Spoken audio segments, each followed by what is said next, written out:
Now, every city had laws and ordinances against unlawful marches. So you claiming to be nonviolent, but you know you needed a permit. So what King would do, King would purposely not follow the law. And he was doing so because what he was doing, King was setting up a trap. He was setting up a trap. Let me tell y'all what I learned today. Oh, it pays to have good and smart friends. I'm prepping for this show, and I knew I wanted to talk about the faux nonviolent movement that always seemed to end in violence, yet it was like, but we nonviolent, like we don't do nothing to nobody. I'm talking to Vince Everett Ellison today, and he puts this in my quiver. This little saying we got, he like, put this in your quiver for later. I'm like, okay, what is it? He was like, have you ever heard of the Albany Campaign? I was like, I had not heard. Please, dear one, tell me, what is this Albany Campaign that you speak of? So the Albany Campaign was down in Albany, Georgia, where 1961, the goal of this campaign was to desegregate the entire city of Albany, Georgia, through mass demonstrations, boycotts, and sit-ins. I'm like, okay. And so the key players and actors here that you need to know about was SNCC, the Student Nonviolent Coordinating Committee, and then King and the SCLC kind of joined a little later. So here's how this nonviolent strategy was supposed to work, right? Here was the formula. Organize large-scale protests that would challenge these segregation laws, then provoke arrests and public confrontation with segregationist officials, meaning the police department. You know these white folk crazy and don't like black folks. So you're gonna provoke arrests so that you can get them, to respond. About you, it says you said, it's not a matter of whether I'm a segregationist or an integrationist. I'm a duly constituted law enforcement officer dedicated to the enforcement of laws. So with being reminded of that quote, I'd like to know exactly what your position was in those days. Were you a segregationist? Where were you coming from? No, as I stated, my position was chief police of the city of Albany. It didn't deal in segregation or integration. My responsibility was to enforce the ordinances and state laws of that city and state. As I've told Dr. King many times, I did not disagree with his motives or his objectives. It was his method. I believed in the courts, he believed in the streets. So I've never been classified as a segregationist and not as an integrationist. I was an administrator of the city of Albany Police Department. One of the very first encounters that might have taken place down there was when some of the members of SNCC sat in at the Trailways bus station to test the new ICC ruling about desegregation of public facilities used for interstate travel. And they were arrested and caused quite a bit of controversy that it was a violation of federal law to arrest them. Why wasn't it a violation? Well, they were not arrested on a federal charge. They were arrested on a city ordinance of failing to obey the orders of a law enforcement officer. It had nothing to do with interstate commerce. The SNCCs were the original ones to come into Albany, Georgia. They dealt mostly with the young people. So I would say that their arrival upon the scene and then going into the churches, talking to the young people, the college students, the high school students, this started the Albany movement. This SNCC movement later coordinated with the Albany movement, and from there into Dr. King's movement. So what really were they violating? They were violating the city ordinance. They were asked to leave. They was not on any bus. They were not eating counters. They were obstructing the flow of pedestrian travel in and out of the bus station. They were asked to disperse. They failed to do so, and they were arrested. Okay, now when Martin Luther King was coming to town, you prepared for him in some very interesting ways. Tell me about how you prepared for King. Well, you know, we had information. After the SNCCs came into Albany, I had information from another law enforcement agency, a federal agency, who I worked with quite close. And they had informed me that Dr. King's intentions were to come into Albany and join the Albany movement.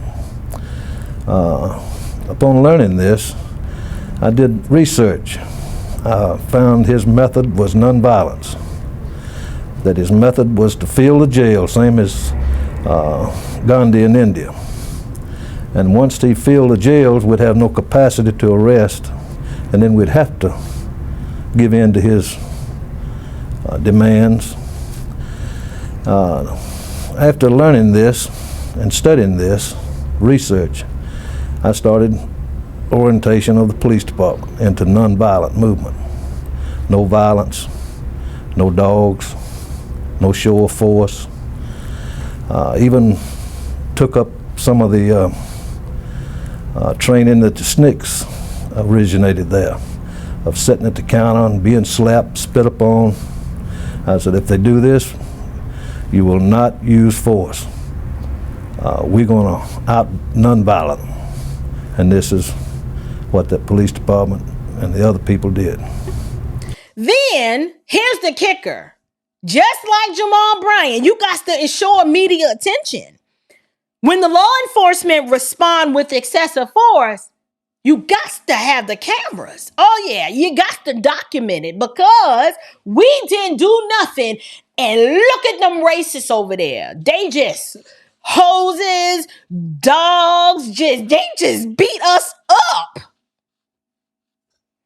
Number 4, use national outrage to pressure the federal government into taking action. Now you got the ear of the president. We got to go do something, because these states can't keep their states under control. So now the federal government got to get involved. And now we got to give the nonviolent complexities what they want.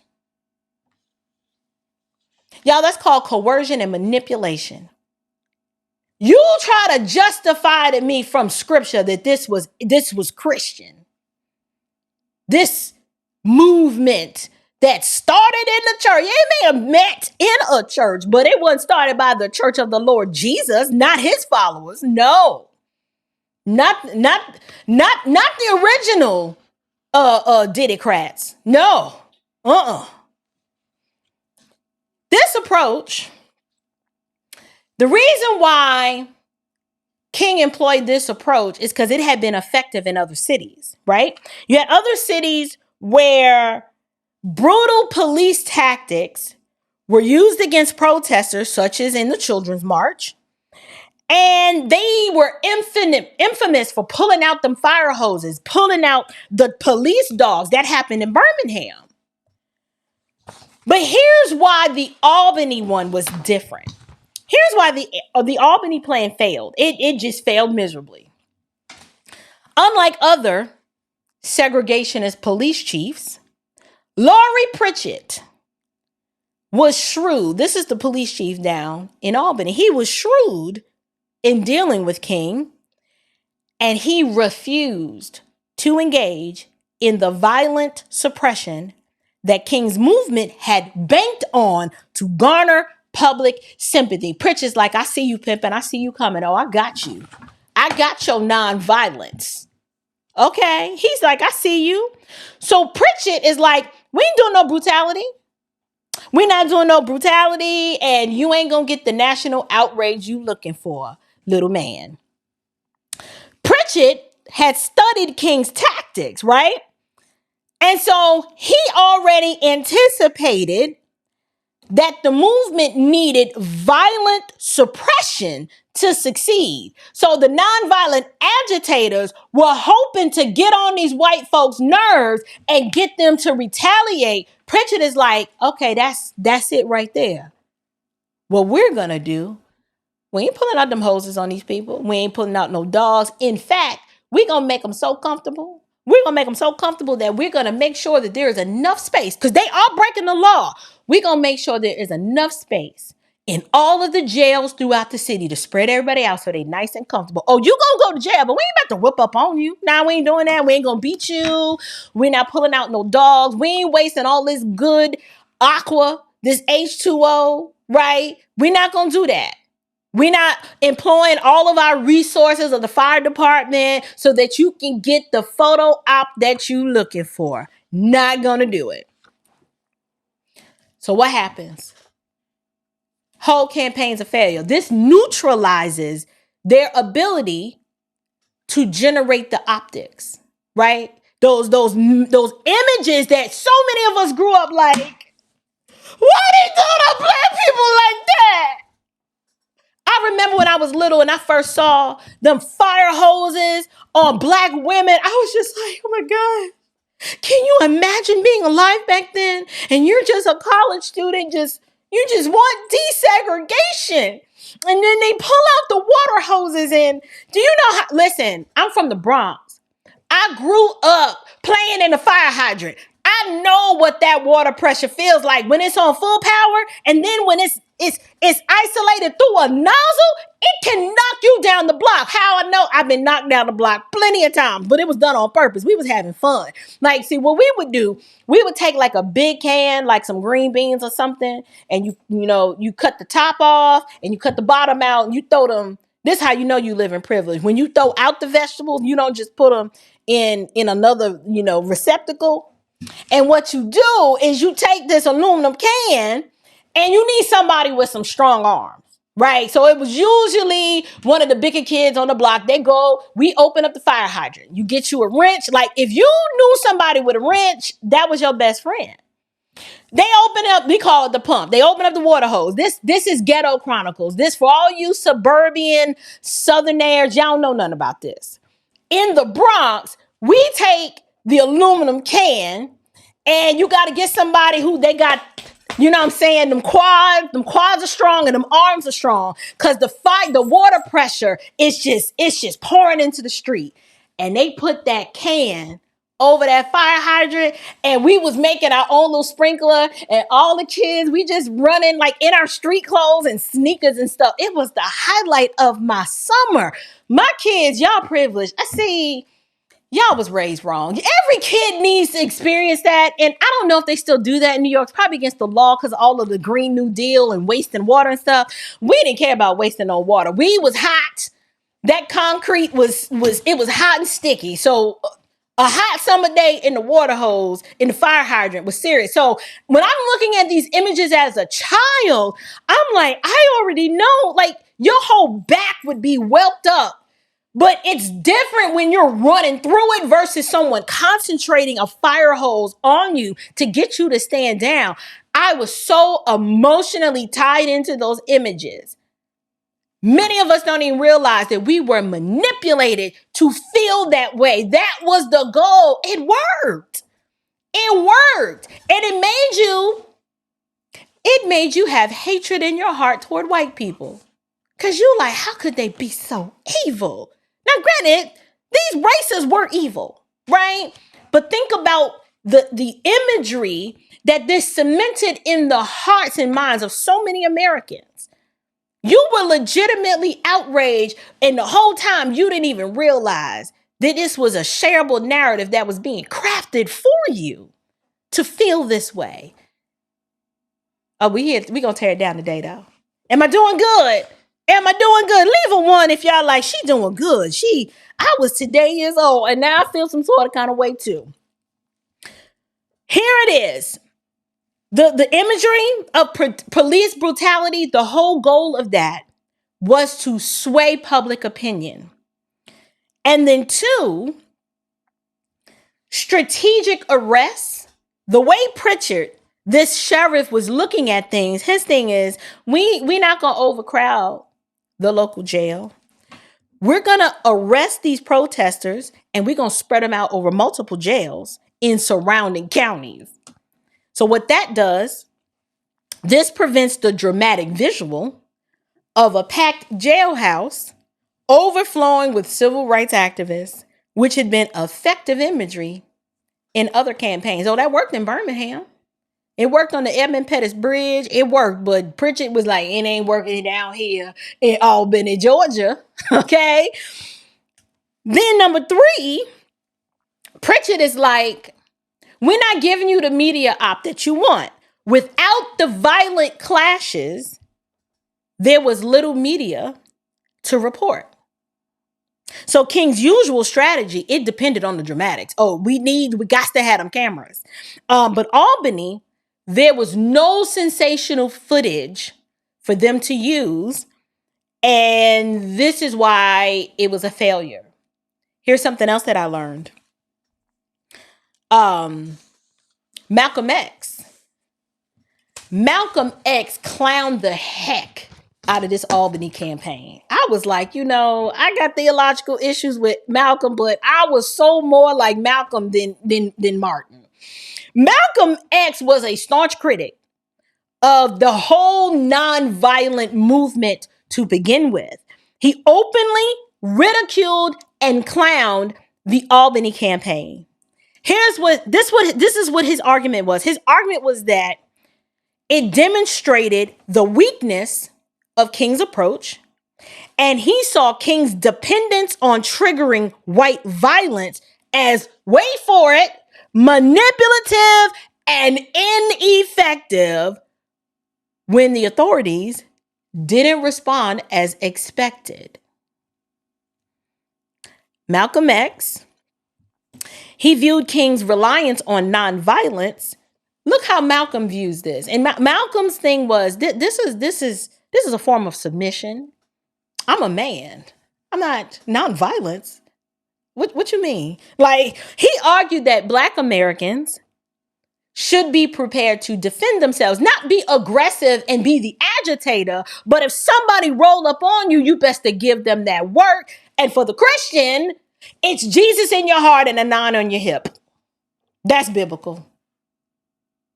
If you don't want a 9mm, you are free to get a sword or 2. But the purpose, the idea is still the same. You are not the aggressor. Christianity is not a faith of nonviolence. It is non-aggression. It means you can hate me all day long and twice on Sunday. I'm still going to love you. I'm going to treat you like the fellow image bearer that you are. But please believe, do not try me and put your hands on me. Don't come for my kids. Don't try to break into my home. Do not try to steal the things that do not belong to you. Because if you do, it's going to be some problems. It's going to be some problems. Malcolm, he's thinking the same way. He's like, no. It is cowardly for you to claim this nonviolence, but you're really doing it to manipulate and incite violence from the other party. He's like, you should be prepared to defend yourself rather than hoping for white backlash to win your cause. I'm with Malcolm. Malcolm also pointed out that King's approach, y'all wait for this. This really messed me up. He says King's approach was dependent on the moral conscience of white America, which Malcolm believed was non-existent or unreliable. Now, I disagree with the conclusion that Malcolm came to. I do not believe that white people don't have a moral conscience. The Bible does not teach that. I would disavow that statement in its entirety. However, why is it that a Muslim could have more of a biblical worldview than a so-called Baptist preacher when it comes to why are you agitating and hoping to get these people to respond a way so that you can coerce and manipulate and extort things from them? That's not Christian. Malcolm wasn't even a Christian, and he could see right through the fact that this is not how this is supposed to go. Why is it that a Muslim was able to see that this wasn't the proper way to do things, yet a Baptist minister is employing tactics that are anti-God and anti-Christian? You want to know why? Because he didn't get it from the scriptures. He got it from Gandhi, who was a Hindu. Why? I get looking at historical figures from antiquity and finding value in some of the things they may have said, but your whole worldview is rooted on what Gandhi believed as nonviolent when you couldn't have gleaned that from the scriptures. You didn't glean that from the King of Kings who's coming back on a white horse with a sword in his mouth. Like, that's not King Jesus. He ain't no punk. That shampoo model Jesus that they've told you about, that's not the King of Glory. He is coming back to smite his enemies, full of wrath. Yes, God is just and he is love, but he's also wrath. He is also wrath. Where do you have you not read anything of the Old Testament? Kill them all. He's like, smite the Amalekites. We just listen. Okay. I don't know where this nonviolence part came from, but it didn't come from the scriptures. Malcolm X's criticism was very blunt. His idea is if white people didn't react violently, King ain't got no strategy left. So how is this an effective strategy? How is this effective? If they don't retaliate with the aggression that you're hoping they do, what's your plan? What's your plan, pimpin'? Here's the lessons from the Albany Campaign. Although that movement, it failed in its immediate goals, King went back to the drawing board and was like, okay, well, we can't have that happen again. So what we need to do is we need to find the municipalities that are really, really racist, that we know they can't help themselves but to be evil and aggressive toward us. And that's what he did. You tell me how that's Christian. Tell me how it's Christian to plot and plan to purposely be a rebel rouser for sinful image bearers that you already know got hatred in their heart toward you. How manipulative and sick can you be? I know y'all don't like this. I know. Y'all still want me to speak in these lofty platitudes of this movement, but the more I look into this movement and who was leading this movement and the fruit, forget who was leading. I ain't got to get into his personal life. I got to look at the results. And the results demonstrate that there was something rotten was in Denmark. Something rotten. Bull Connor, he played right into King's hands by using those fire hoses and the police dogs on peaceful protesters. So that violent imagery, that was the turning point of public opinion. And then making sure the media coverage was there. And so I wanted to highlight this Albany campaign because, get back to Julia, that march down in Albany, the sheriff made a fool out of King because he was on to King. Albany didn't react with those hoses or dogs and did nobody get their butt whooped, and this made King look bad. And in fact, I just said Malcolm clowned MLK over this stunt. And so King knew how each city ordinance was supposed to handle these demonstrations. And so he was going to go in and break the law. Because his mind said, oh, well, if the law is unjust, I'm going to just go break it. And we're going to bring the media attention to it. And that's how we're going to get the results that we're looking for. But the question is, are Christians are we admonished to engage that way? Like J.H. Jackson tried to help people understand that King biblically had no argument for the things that he was doing. And King was strategic. And you know he was because he always had the cameras.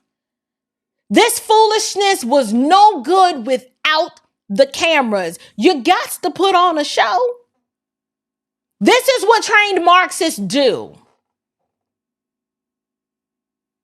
So J.H. Jackson, yes, he made his opposition known. He felt that breaking the law even for a righteous cause, was not in line with biblical teachings and could lead to chaos and further division. I rest my case, because what do we have today? We got a whole bunch of chaos. We got all these melanated, Marxist-minded Democrat preachers, all these operatives, these iron triangles, sowing more chaos and division than we can keep up with. Every day they out here saying something stupid and ignorant. And then look today. Many churches have traded the gospel of Jesus for messages of victimhood, resentment, and division. This is the result of the anti-Christian agenda that infiltrated the church years ago through the civil rights movement. This is the fruit. Thank you so much for tuning in to this episode of the Standard of Truth podcast. If you've enjoyed today's conversation, don't forget to check out the Standard Home and Living lifestyle store at standardhomeandliving.com. We've got everything from book studies, journals, and even podcast merch, so you can take a piece of this conversation with you wherever you go. And of course, be sure to follow me on Facebook, X, Instagram, and TikTok for more updates, behind the scenes, and daily insights. You can also stay connected at thestandardofTruthPodcast.com, where you'll find all the latest news and events, including live events coming to a town near you. Thank you guys so much for joining me today. Until next time, keep standing firm in the truth. Grace and peace.